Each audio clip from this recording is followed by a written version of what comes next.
प्यारे तलबा व तालिबात, अस्सलाम वालेकुम।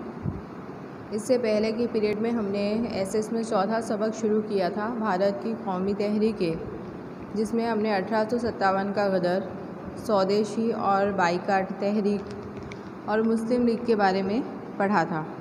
अब उसके बाद हम देखेंगे तशद्दुद आमेज़ तहरीक का उरूज और तरक्की।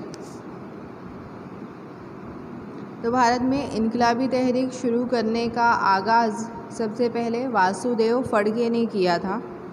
इसके अलावा इनकलाबी तहरीक में कई सारे लोग शामिल थे, जैसे दामोदर चापेकर, बालकृष्ण चापेकर, वीर सावरकर, बद्रीनाथ, खुदीराम घोष, प्रफुल्ल चाकी, राम प्रसाद बिस्मिल, अशफाक उल्लाह खान, चंद्रशेखर आज़ाद, भगत सिंह, शिवराम राजगुरु, सुखदेव, बिट्टू किशोर दत्त और रोशन सिंह जैसे कई सारे इनकलाबी शामिल थे। ये इनकलाबी खुफिया तौर पर हथियार बनाने से लेकर उसे चलाने और इस्तेमाल करने तक की तालीम शुदा नौजवानों ने अंग्रेज़ हुकूमत की नींद हराम कर दी थी। इसके अलावा ये तहरीक यानी ये इनकलाबी तहरीक भारत के अलावा देश विदेश में भी फैल गई, यानी गैर मुल्कों में भी फैल गई। नतीजे में अंग्रेज़ों को बंगाल की तकसीम को रद्द करना पड़ा। इसके अलावा लाल बाल पाल तीनों ने जहालवादी पॉलिसी अपनाई। जहालवादी पॉलिसी यानी कि लड़ाई झगड़े वाली पॉलिसी अपनाई और हिंदुस्तान के और ख़ास तौर पर कांग्रेस के नौजवानों में नया शऊर, नया जज्बा पैदा किया और कांग्रेस की ढीली और सुस्त पॉलिसी को एक नया मोड़ दिया। अब लाल बाल पाल यहाँ पर है, तो लाल यानी लाला लाजपत राय, पाल यानी बिपिन चंद्र पाल और बाल यहाँ पर उनके लिए है बाल गंगाधर तिलक। तो ये तीनों नेताओं ने जहालवादी पॉलिसी अपनाई थी। इसके अलावा लोकमान्य तिलक, तो लोकमान्य तिलक ने तशद्दुद आमेज़ तकरीर की। उन्होंने कहा कि स्वराज मेरा पैदाइशी हक है और मैं उसे लेकर ही रहूँगा, और यही बात आज़ादी के इनकलाबी सिपाहियों के लिए एक नारा बन गई। उस वक्त भारत के नौजवान का एक तबका गैर मुल्की हुकूमत की ग़ुलामी से आज़ादी हासिल करना चाहता था और वो अपने मुल्क की आज़ादी के लिए हंसते हंसते कुर्बानी देने के लिए तैयार थे। वो अपनी जान भी कुर्बान कर सकते थे और आज़ादी के लिए दूसरों की जान भी ले सकते थे। इसके अलावा भारत में महाराष्ट्र, बंगाल, पंजाब, ओडिशा, गुजरात, राजस्थान, मद्रास वगैरह में भी इनकलाबी सरगर्मियाँ फैली थी। तो इनकलाबी तहरीक के पहले तबके में संधिया, योगांतर, वंदे मातरम, केसरी और मराठा जैसे कई सारे अखबार शुरू किए गए थे। इसके अलावा अलीपुर के कत्ल के वाक़े में तकरीबन 34 इनकलाबियों पर मुकदमा चलाया गया। हावड़ा के कत्ल और ढाका के कत्ल के बहुत से इनकलाबियों को गिरफ़्तार किया गया। दिल्ली में लॉर्ड हार्डिंज पर बम फेंककर कत्ल करने की कोशिश की गई। 13 नवंबर 1909 को अहमदाबाद में रायपुर दरवाज़े के बाहर लॉर्ड मिंटो पर बम फेंकना जैसे कई सारे वाक़यात रूनुमा हुए। जबकि दूसरे तबके में काकोरी लूट का वाक़या, लाहौर का कत्ल, मरकज़ी कानून साज असम्बली यानी पार्लियामेंट में बम फेंकने के भी वाक़यात रूनुमा हुए। तो ये सब किसने किया? भारत के इनकलाबियों ने किया। उसके बाद है गुजरात में तशद्दुद आमेज़ तहरीक। तो गुजरात में इनकलाबी तहरीक शुरू करने वाले श्री अरविंद घोष थे, लेकिन वो पर्दे के पीछे थे। अरविंद घोष का भाई बारेंद्र कुमार घोष वो हमेशा आगे रहते थे। 1902 में बारिंद्र कुमार गुजरात आए और गुजरात में वो जनूबी हिस्से में आए। यहाँ उन्हें अंबू भाई, श्री छोटू भाई और पुरानी जैसे ताकतवर सिपाही मिले या साथी मिले। नर्मदा के किनारे साकरिया स्वामी भी उन्हें मिले। तो बारिंद्र कुमार घोष जो थे वो 1857 के गदर के वक्त झांसी की रानी के साथ में थे।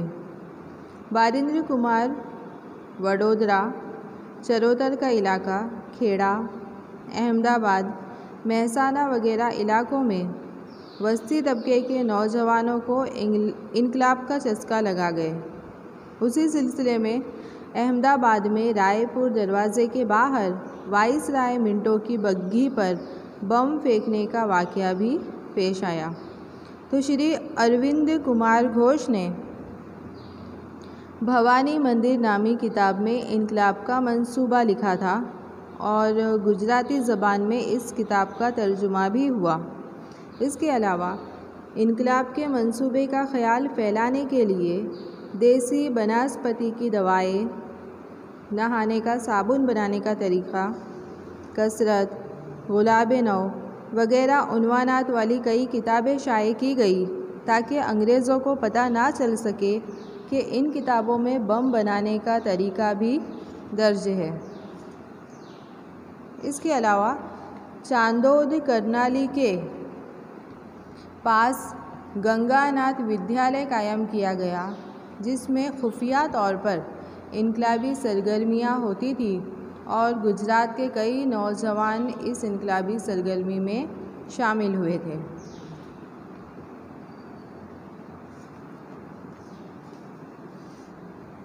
हालांकि अंग्रेज़ सरकार ने उनके साथ सख्त इक़दाम भी किया, फिर भी लड़ाई बंद ना हुई और आखिरकार सरकार ने भी महसूस किया कि सिर्फ जुल्म सितम से हुकूमत नहीं चलाई जा सकती।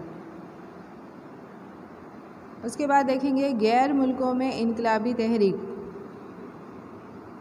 तो हिंदुस्तान को अंग्रेज़ी हुकूमत से आज़ादी दिलाने के लिए भारत से बाहर जैसे कि England, Canada, America, Germany, France, Burma, Singapore, रूस, अफ़गानिस्तान वगैरह में भी इनकलाबी तहरीक शुरू की गई। उसके बाद है गैर मुल्क में इनकलाबी सरगर्मी में सरगर्म इनकलाबी हस्तियाँ, यानी गैर मुल्कों में किसने इनकलाबी सरगर्मियाँ शुरू की। तो गैर मुल्कों में श्यामजी कृष्ण वर्मा, मदन लाल धिंगरा, वीर सावरकर, लाला हरदयाल, उधम सिंह, राजा महेंद्र प्रताप, मैडम कामा, सरदार सिंह राणा, मौलाना आबिदुल्ला, मौलाना बशीर, चंपक रमन पिल्लाई, डॉक्टर माथुर जैसे लोगों ने दूसरे मुल्कों में भी इनकलाबी तहरीक शुरू की। गैर मुल्क में इनकलाबी सरगर्मियाँ। तो भारत की आज़ादी के लिए गैर मुल्कों में भी इनकलाबी तहरीक या इनकलाबी सरगर्मी शुरू की गई।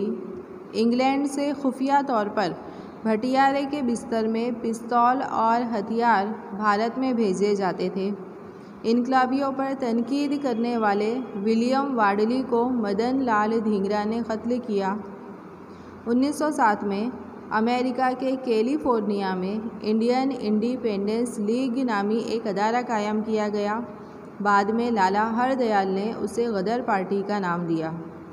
इसके अलावा जर्मनी में चंपक रमन पिल्लाई ने हिंदी राष्ट्रीय सैन्य सेवक दल बनाया और उन्होंने इराक को सदर मकाम बनाया और वहाँ से भारत पर हमला करने का मंसूबा भी बनाया, लेकिन अंग्रेज़ सरकार को इसकी खबर हो गई थी। इसके अलावा 1907 में जर्मनी के स्टुअर्टगार्ड शहर में बैनुल अक़वामी समाजवादी कमेटी में मैडम कामा ने पहली बार हिंदुस्तान का कौमी झंडा लहराया। अफ़गानिस्तान में राजा महेंद्र प्रताप ने एक आरज़ी सरकार बनाई, यानी कुछ वक्त के लिए सरकार बनाई। उसमें बरकतुल्ला, आबिदुल्ला, मौलाना बशीर, शमशेर सिंह, डॉक्टर माथुर सिंह वगैरह शामिल थे। तो राजा महेंद्र प्रताप की सरकार ने रूस, ईरान, तुर्की वगैरह से मदद लेने की कोशिश की। तुर्की के अनवर पाशा और गवर्नर से मुलाकात भी की और रेशमी रुमाल पर लिखा हुआ एक गालिबनामा साजिश तमाम मुसलमानों ने जमा होकर एक साथ ईसाई के ख़िलाफ़ जंग शुरू की, मगर ये साजिश भी पकड़ी गई। इसके अलावा राजा महेंद्र प्रताप ने अपने दस्तखत वाली सोने की पट्टी रूस के ज़ार बादशाह को भिजवाई, जिसमें ज़ार बादशाह को इंग्लैंड से ताल्लुकात ख़त्म करने को कहा गया था। रूस के इनकलाबी ट्रोट्स्की ने तो भारत को हर तरह की मदद देने का वादा भी किया। इसके अलावा बर्मा में सोहनलाल पाठक और सिंगापुर में परमानंद ने इनकलाबी सरगर्मी शुरू की। तो भारत की इनकलाबी सरगर्मी में, इनकलाबी तहरीक में जितने भी नौजवान शामिल थे, उनकी उम्र 18 से 24 साल के दरमियान थी। वो जान हथेली पर लेकर हर किस्म का सनसनीखेज़ काम करते और अगर गिरफ्तार होते तो हंसते हुए इनकलाब जिंदाबाद और वंदे मातरम के नारों के साथ फांसी के फंदे पर चढ़ जाते। इस तरह वो अपने मुल्क की आज़ादी के लिए जाने कुर्बान कर देते। तो इसके आगे के जो पॉइंट है वो हम अगले पीरियड में पढ़ेंगे।